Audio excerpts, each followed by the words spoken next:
this hotel had a single-story wing also, which had about 35 rooms, the two-story block plus the single-story. And this is the old aerial photograph of that Bentota Beach Hotel. The Gaul Road is there, the railway track, Bentota River, and the hotel. Now, Mr. Bawa is a very clever architect. At a time, there was no imported materials was available in the country.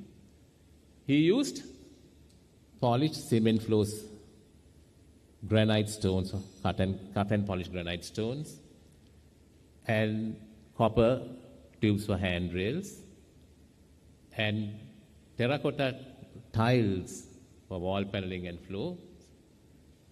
And very interestingly, in the 1967, he used a batik ceiling.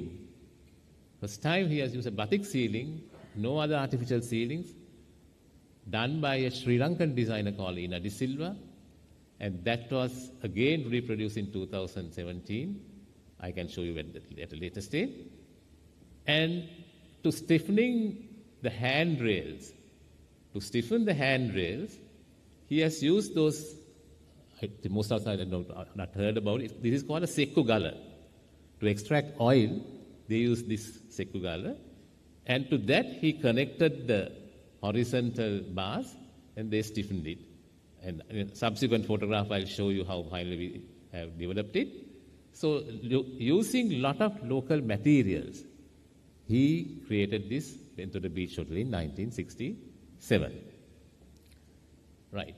Now, this is a plaque of the opening. They have put a plaque. Edward Reed and Big, the architects, and the contractors are Ahmed and Hamid. So, of course, the left-hand side photograph, if you see, the effect of that cantilever is very, very nicely visible. And also you can see the thin column, concrete columns cladded with timber paneling has been provided to support it. So this was his original design. And also at the lower level, you can see the stone wall with the fortress. And all those photographs are taken about 60 years ago. Now this is the background of this hotel. Now comes our role. 2017, the present owner, John Keel's Hotels, want to upgrade this hotel to cater for the modern day tourist requirements. Because what happened, though the building, it was designed 50 years before and certain facilities were not up to the mark after the period of that nature. So then, by the way, this hotel was owned by Ceylon Hotel Corporation, and they sold it to Whitall Bousted in 1980, and from them it was transferred to John Keel's Hotels. So the 2017, the management decided we should upgrade this hotel. Two schools of thoughts. Why not you refurbish it? Other school of thought was, why not you rebuild it? Rebuilding has certain constraints. They said, if you want to rebuild it, you cannot change any of the dimensions that was there in the original design. When you say dimensions, basically what he said was, what the client said was, the structural sizes should not be changed. If they had a 125 by 125 column, it should be strictly that, no change. The first school of thought, why can't we refurbish? Then we did say, like, let us do a structural inspection report. And we hired the service of University of Moratuwa. With them, we did an investigation. To our, the conclusion was, certain part, like an example, that the four-storied part of this building, that is the room block and the L block, what is called, was in a dilapidated condition, the structure. And also the fact that it was not noticed, the entire structure, the concrete structure was cladded with timber. So once we removed the paneling only, we found the situation that was there. And yes, we could have repaired by introducing a reinforcement cage outside and also slightly increase the size of the column. We could have repaired so that it can have a better lifespan. Condition said you cannot change the sizes. So with that situation, we said if you can't increase the size of the columns or the beams slabs, it may be difficult to maintain the same sizes, so therefore we can't do that. Then the front side, of course, it was in a better shape. Whatever they have constructed with stones, the stone paving, the stone retaining walls, as well as the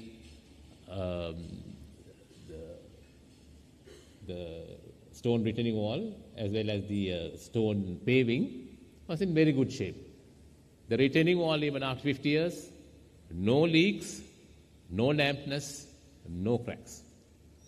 So then we said, all right, we will then go for the reconstruction, then started what we call the survey of the building. During the survey, we came across a situation where some of the grids that was used were having a difference about 6 to 8 inches. So then we asked the client, shall we rectify the mistakes? He said, no. Build on the same footprint with those odd differences, do not change. The reason, because if we are using all the other materials that was used for this building except the structure, so therefore we cannot add anything for filling the gap. So therefore they said, just go on the old dimensions. Then we said, all right, we'll do a detailed survey, like taking account of all the material that has been used. Each and every material that was used was numbered and recorded, photographed, and kept aside, so that when we are reusing it, it can be used in the same position. By the way, now you can see the right-hand side photograph. This was the grand entrance from that arch to enter the building, and that's on the top. You see the inner display, that batik ceiling that I was talking about. And Jeffrey Baba architect has also used this copper handrail, and all these items are numbered and recorded. So it took us about 3 months to do the complete numbering and recording of all these, including the doors and windows, the balustrades, everything was numbered. The reason that we couldn't change the dimensions was of the structure, because none of these things would have fitted in when we were after doing the structure. The only thing that we did was the replacement was the structure, the rest was repositioned as per the original plan. So with this exercise, we went out for tender to start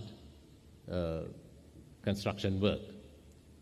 Now, there comes the interesting part. The part of the structure that was dilapidated, we decided to remove. Then there was this entrance. That's the same entrance that you see with that arch at the black gate there. That was the entrance to that hotel from the lower level. This part of the structure, this is called the lower ground level of the building, which was like acting as a fortress.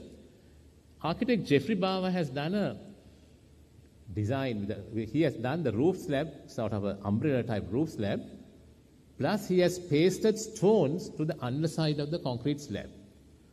Now looking at it, it's done in such a way that to reproduce this would have been a nightmare to the same original situation. So, as there were no leaks, no structural distress, we decided to do a check on the concrete after 50 years.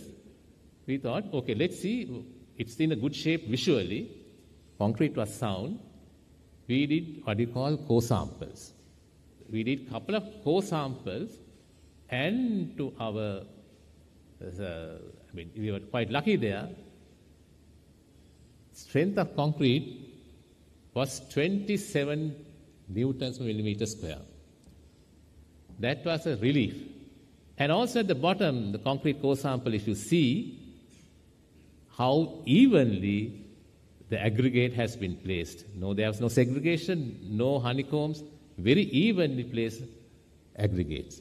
So that was a secret, I suppose, why that concrete stood all that time. So with that, we decided we will leave it as it is, that portion of the structure. The right-hand side photograph shows a staircase.